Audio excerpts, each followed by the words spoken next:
বিন দিনার আলাইহি রাহমার কথা বলছি, যিনি 60 বার হজ করেছেন। তিনি একবার হজে গিয়েছেন, দেখলেন ওই বছর প্রচুর হাজি হলো, প্রচুর হাজি।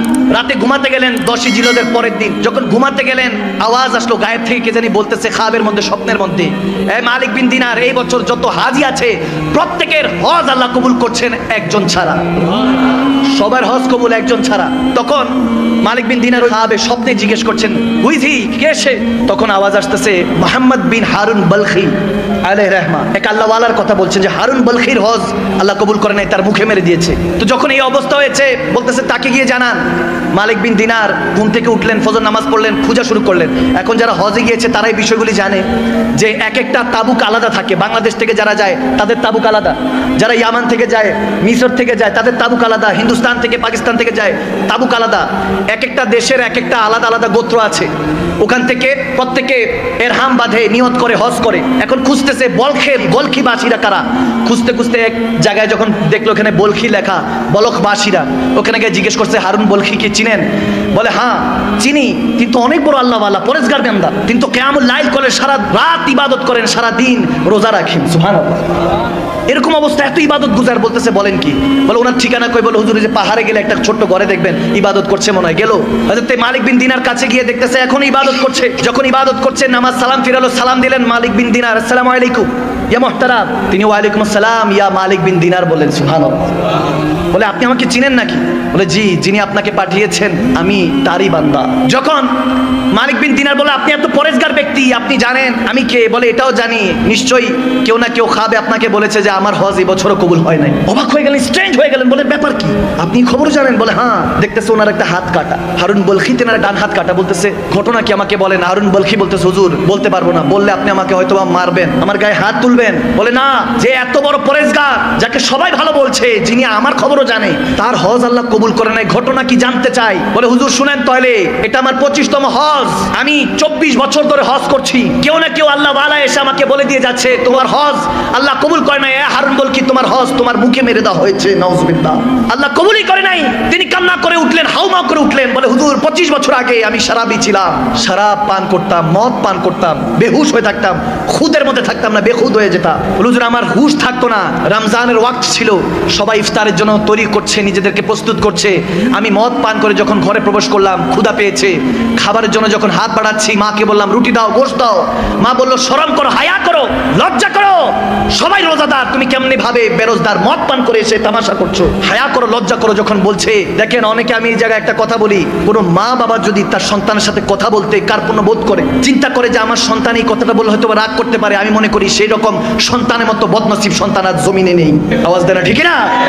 যে মা বাবা আপনাকে জন্ম দিল, সেই মা বাবা যদি চিন্তা করে যে আমার ছেলে আমার মেয়ে মনে হয় রাগ করবে এই কথা বললে, তার মতো বদনসিব আর নেই। মা বাবা আপনাকে হায়া করছে, আপনাকে ভয় করছে, নাউজুবিল্লাহ, তার মানে আপনার জান্নাত এখন আর সেই আল্লাহর কাছে চৌখাটে, আপনার ঘরে আর জান্নাতটা নাই, ঠিক না? ভাইয়ের আমার, বাবার আমার, মা যখন বলো হায়া করো, লজ্জা করো, সে হারুন বলখি বলে হুজুর আমি এটা শুনে রাগ মাথা উঠলো, আমি একটা থাপ্পড় দিলাম আমার মাকে, নাউজুবিল্লাহ, থাপ্পড় দিলাম। আমার মাটা তরপাইতে তরপাইতে উনুন, ওইখানে আগুন ছিল, চুলার মধ্যে পড়ে গেল। আমাকে কয়েকজন ধরাধরি করে, যেহেতু নেশায় ধুচ্ছিলাম, খবর নাই, বেহুশ, ঘরের মধ্যে আমাকে বন্দি করলো। পরের দিন ঘুম ভাঙলো, দেখি আমার স্ত্রী ওয়াইফ ব্যাগ গুছাচ্ছে। বললাম কি ব্যাপার, কোথায় যাচ্ছ? বলে যে মায়ের সন্তান হতে পারে না, সে বউর স্বামী কিভাবে হবে? আমি তোমার সংসার করব না। বলে আমার মা কই? বলে তোমার মা রাতের বেলায় জানাজা হয়ে গিয়েছে। চিৎকার দিল সন্তান। বলে কি বলো?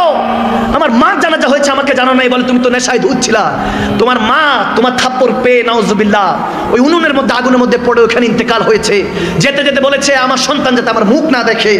বদকিসমত ওই সন্তান। হারুন বলখি বলতেছে হুজুর এই কথা শোনার সাথে আমি একটা দা উঠালাম, ছুরি উঠালাম, হাতটার মধ্যে ডান হাতে কোপ দিয়ে হাতটাই ফেলে দিলাম। যেই হাত আমার মায়ের গায়ে উঠে, বাবার গায়ে উঠে, ওই হাতের দরকার নেই। এরপর সমস্ত সয় সম্পত্তি আমি দান খয়রাত করে দিলাম গরিব মাসাকিনদের মধ্যে। আজকে 25 বছর ধরে হজ করছি হুজুর।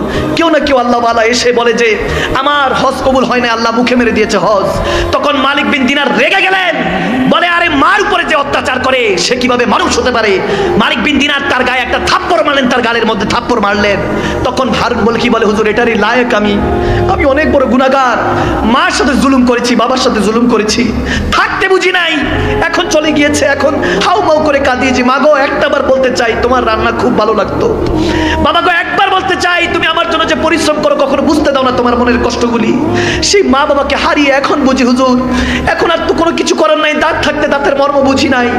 আর যখন মালিক বিন দিনার এই কথা শুনে তার মুখের উপর থুতু নিক্ষেপ করে চলে গেল। রাতের বেলা যখন ঘুমালেন মালিক বিন দিনার এখানে দুনিয়ার চোখ বন্ধ করলেন, ওখানে কিসমতের চোখটা আল্লাহ খুলে দিলেন। দয়াল নবীকে দেখতে পেলেন।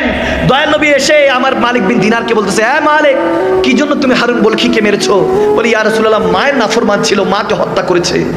বলে আমার নবী তখন মুচকি হেসে দিয়ে বলে, সেই মায়ের উসিলাই সে জান্নাতি হবে, তাকে জানিয়ে দাও। তখন মালিক বিন দিনার বলে, এটা কিভাবে সম্ভব ইয়া রাসূলুল্লাহ? বলে হাসরের ময়দানে যখন সে হারুন বলখিকে টেনে হেসে ওই ফেরেশতারা নিয়ে যাবে, মাকে উঠাবে, আল্লাহ বলবে, এই মা তুমি বলো তোমার কি হিসাব নিকাশ? আল্লাহর কাছে সেদিন ওই মা চিৎকার দিয়ে বলবে, আল্লাহ ওগো পারওয়ারদিগারে আলম, ইয়া রাব্বাল আলামিন, আমার সন্তান আমাকে হত্যা করেছে, আগুনে নিক্ষেপ করেছে, হত্যা করেছে। তাকে কত কষ্ট করে 9 মাস 10 দিন 10 মাস 10 দিন পেটে রেখেছি, আমাকে সে কষ্ট দিয়ে হত্যা করেছে, আমি বিচার চাই। আল্লাহ বলবে, এই বদবক্তকে উঠা, ফি নারে জাহান্নামা খালিদিনা, চিরস্থায়ী জাহান্নামে নিক্ষেপ কর। ফেরেশতারা টেনে হেঁচড়ে যখন নিয়ে যাবে তখন সে বারবার চোখের পানি ছেড়ে বারবার তাকাবে মার দিকে, একবার মার দিকে তাকাবে, একবার রাসূলুল্লাহর দিকে তাকাবে। তখন মালিক বিন দিনারকে আমার নবী বলতেছেন যে ওই সময় সে তার মাকে চিৎকার দিয়ে একবার তাকাবে, দুইবার তাকাবে, তৃতীয়বার চিৎকার দিয়ে বলবে, মা গো ক্ষমা করে দাও, আমাকে ফেরেশতারা জাহান্নামে নিক্ষেপ করছে। মা তুমি কোথায়? আজকে আমাকে জাহান্নামে নিক্ষেপ করছে। তখন মা চিৎকার দিয়ে আল্লাহর দরবারে হাত তুলে বলবেন, ও আল্লাহ আমি ক্ষমা করে দিয়েছি, তুমিও ক্ষমা করে দাও। ওগো নবী আপনি শাফাত করুন। আমার নবী বলে, আমি সেই মার আত্মনাদ চিৎকার শুনে বলবো, ভয় পাইস না, টেনশন নিস না, যেখানে মা সুপারিশ করেছে রব্বে কারীম ক্ষমা করে দিয়েছে, ওয়ারযুকনা শাফাতাহু ইয়াউমাল কিয়ামা। ওই দিন নবী সুপারিশ করে মালিক বিন দিনারকে বলছে, শুধু মার চোখের পানির জন্য যে মাকে সে হত্যা করেছে আগুনে নিক্ষেপ করে, সেই মা জাহান্নাম থেকে উদ্ধার করে তার উসিলায় আল্লাহ তাকে জান্নাতি বানিয়ে দিবে। আমি বলতে চাই ভাইয়ের আমার, বিররুল ওয়ালিদাইন, মা বাবার খেদমত করুন। যদি বিছানায় পড়ে থাকে তারপরও খেদমত করুন। মা বাবার খেদমতের উপরে কিছু নেই দুনিয়াতে। আপনি সাকসেস হতে পারছেন না, আপনার টেনশন ডিপ্রেশন ঘাস করছে, কিছু লাগবে না। আপনি যদি দেখেন আপনি কোনো কাজে হেরে যাচ্ছেন, যান মার কদমে গিয়ে চুমু খান, বাবার কদমে গিয়ে চুমু খান। ওই চৌখট জান্নাতের চৌখটে চুমু খাওয়ার সাথে সাথে রব্বে কারীম আপনার সমস্ত বোঝা মনের কষ্টগুলি হালকা করে দিবে। সুবহানাল্লাহ।